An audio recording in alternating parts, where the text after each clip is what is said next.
Marriage and Media, and we are back with the sit-down interview with Brittany Renner and Anton Daniels.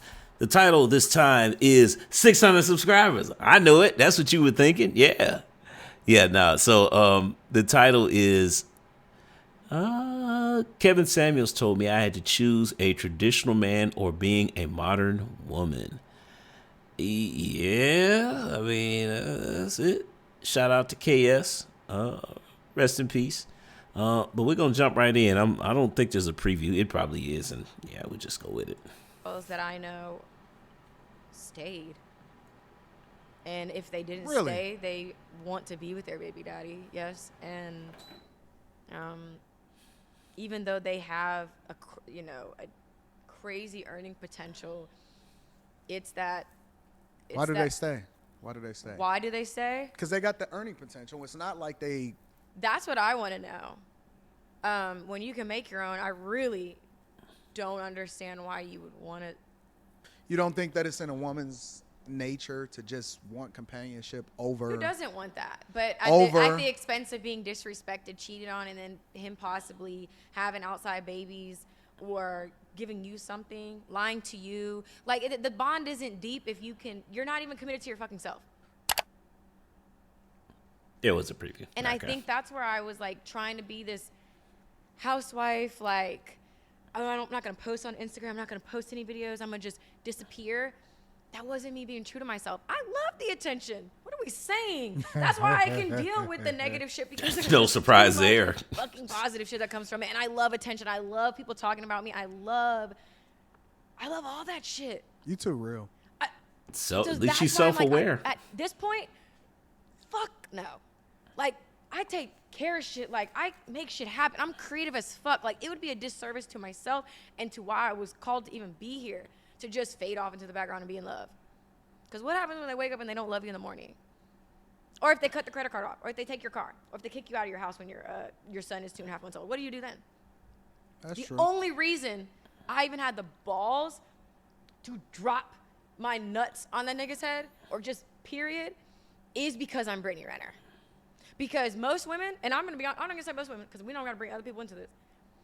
If I would not have been Brittany Renner and had the earning potential that I had, I would have stayed. 100 Well, but you got to 100%. bring other people into it, though. I Simply- see why bitches stay now. And I always used to judge women that would stay. I'm like, you weak ass bitch. Fucking leave. You can't go get a job. But when you get yourself into that hole and you got thousands of dollars worth of bills and you ain't had a job in 10 years or a year, whatever, 9 months, you know what I mean? When I didn't work at all when I was pregnant. I can fucking see why people stay. It actually would have been a lot easier for me to just suck a dick and shut the fuck up. Oh, he's gonna go do what he wants to do. I'm gonna be taken care of, I guess, kind of taken care of, not really, but taken care of enough to where I don't have to work. She wasn't married. That's the major screw up right there. You had the child before the marriage.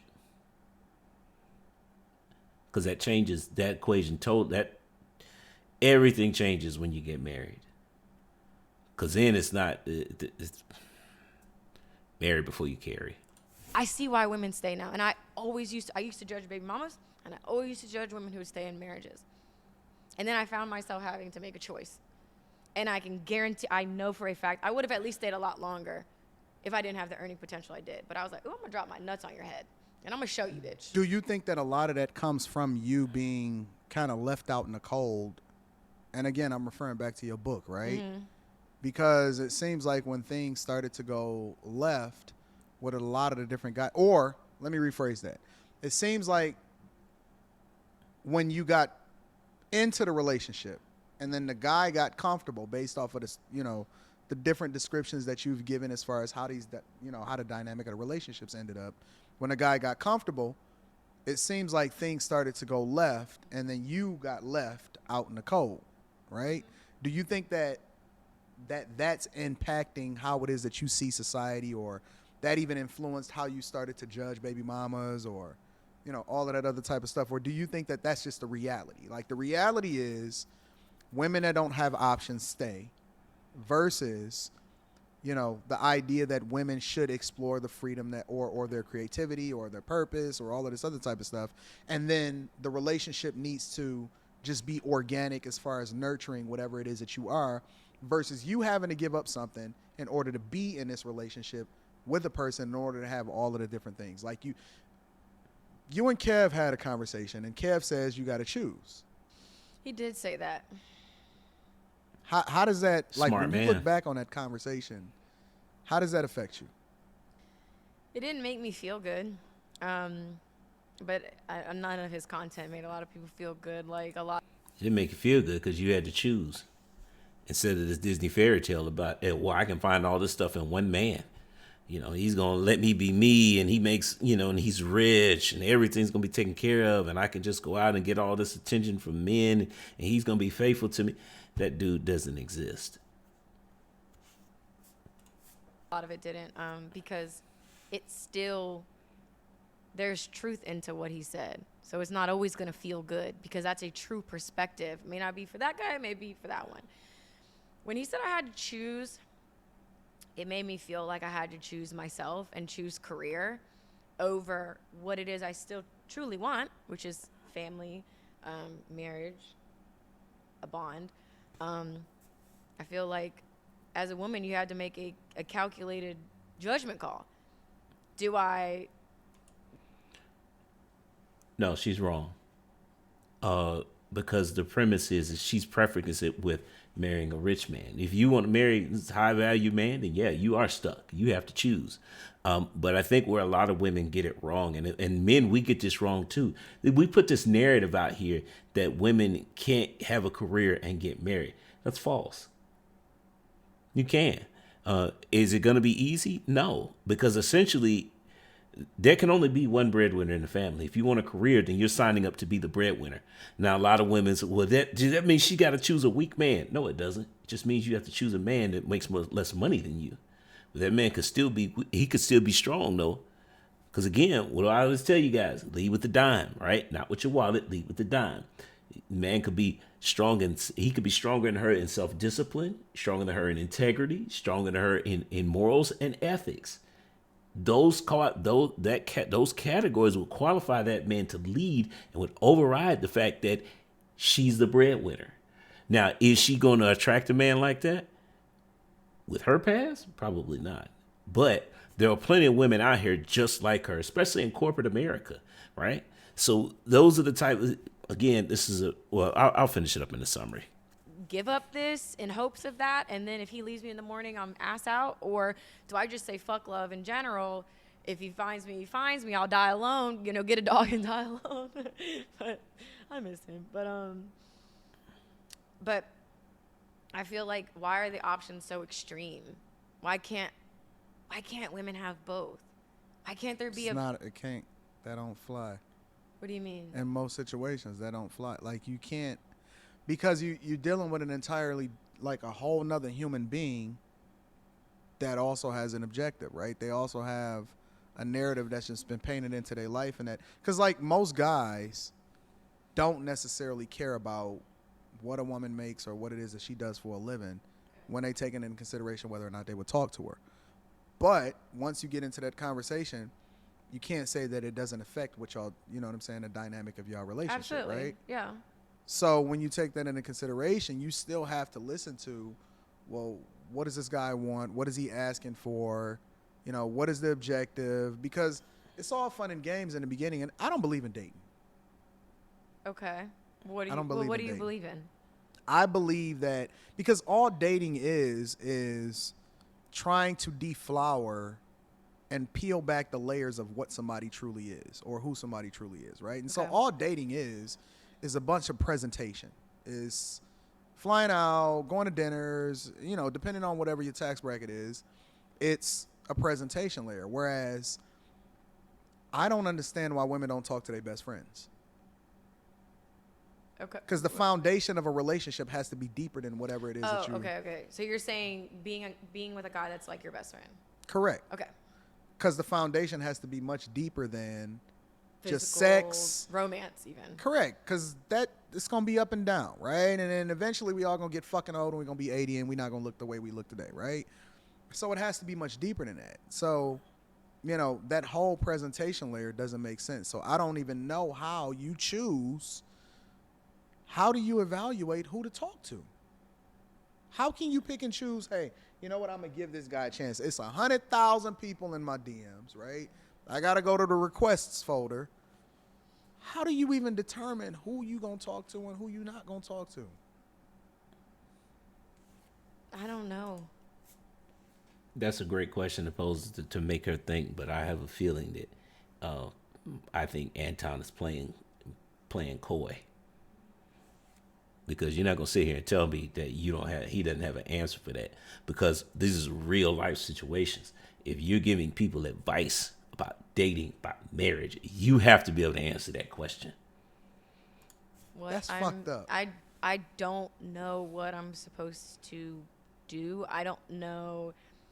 I don't know a lot of people in my situation that just want something genuine. What do you have other friends that may be as visible as you that you I have, talk like, to and you like, hey? Well, I'm gonna be honest. A lot of the girls that I know stayed, and if they didn't Really? stay, they want to be with their baby daddy. Yes, and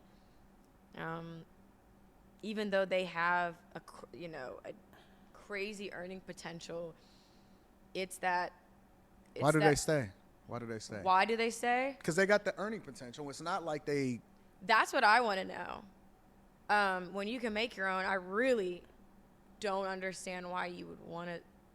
You don't think that it's in a woman's nature to just want companionship over? Who doesn't want that? But at the expense of being disrespected, cheated on, and then him possibly having outside babies or giving you something, lying to you. Like, the bond isn't deep if you're not even committed to your fucking self.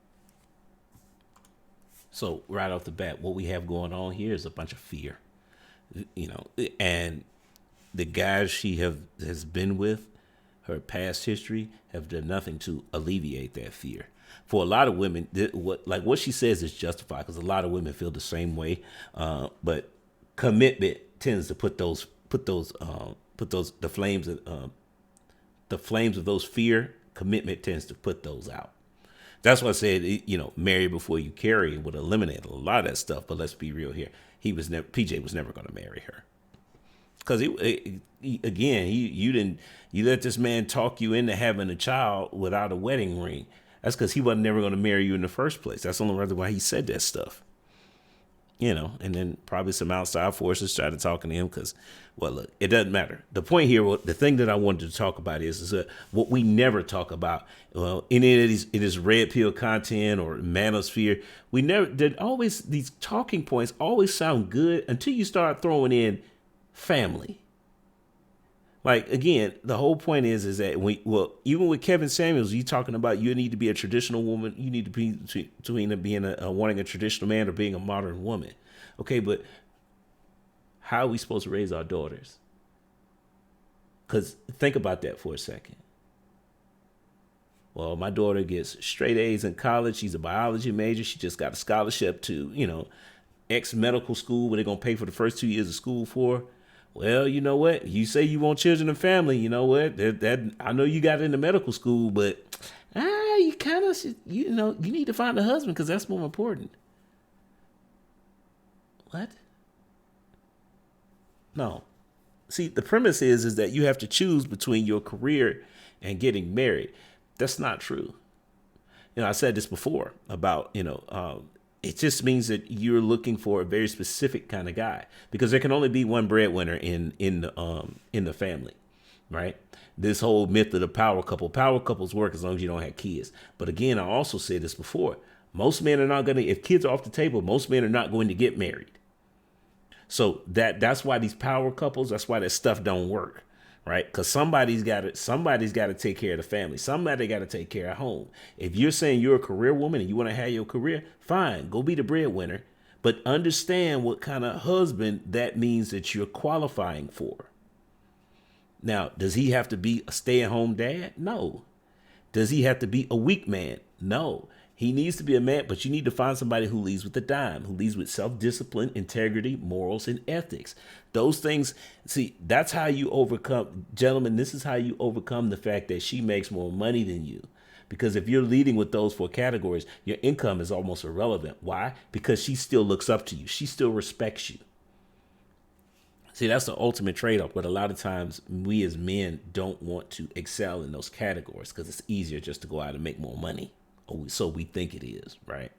I think that it's actually easier to lead with the dime than it is with money. But again, 5 years as a licensed financial coach, and I will tell you that there's only so many resources out here. Everybody can't make a bunch of money. That's why most people make average income, right? So what I'm saying here is that if you are a higher earning woman, what kind of man do you need to be looking for? A man who's leading with the dime, leading with character. Because again, you know, she mentioned in a video before about men getting average men getting clouded up, and all of a sudden they get attracted, they get approached by all these women as soon as she posts them. Well, yeah, but a man who's big on self-discipline and integrity, that's not going to be an issue for him. So you're literally looking for that guy, and you know that's how again, it's not common for the woman to be the breadwinner, but again, in our scenario, we need to start talking about relationships where women are the breadwinner. Is it common? No. Is it going to apply for the general population? No. But the marriage rates are so low in our community, we need to start opening our minds to different ways that relationships can work. Plain and simple. So look, guys, this is great. This is a great series. And, you know, I actually disagree with Kevin. What Kevin told her is that, you know, choose a traditional man or being a modern woman. Well, you know what? You do have to choose, but understand that there are caveats with each of those. Brittany is 100%. She's not going to qualify for a traditional man, not from what she wants. Because if you're talking about having your career, which she doesn't seem like she would ever give up, the traditional man's not going to go along with that. So she wants to be a modern woman. Being a modern woman doesn't mean you're going to buy a dog and die alone, despite what the internet tells you. It just means that there's a different set of options. And I think we need to have more conversations as to what that looks like, especially if we're talking about having more marriages in our community. We need to be open to new ideas of how marriages can work. We need more examples. We need more married people making content. And on that note, I'm going to say goes to the next time. Peace. Thanks for making it to the end of this video, but do me another favor, like and subscribe, but also check out these here. Either subscribe or watch videos, one or the other. I don't know which side, but hey, all right.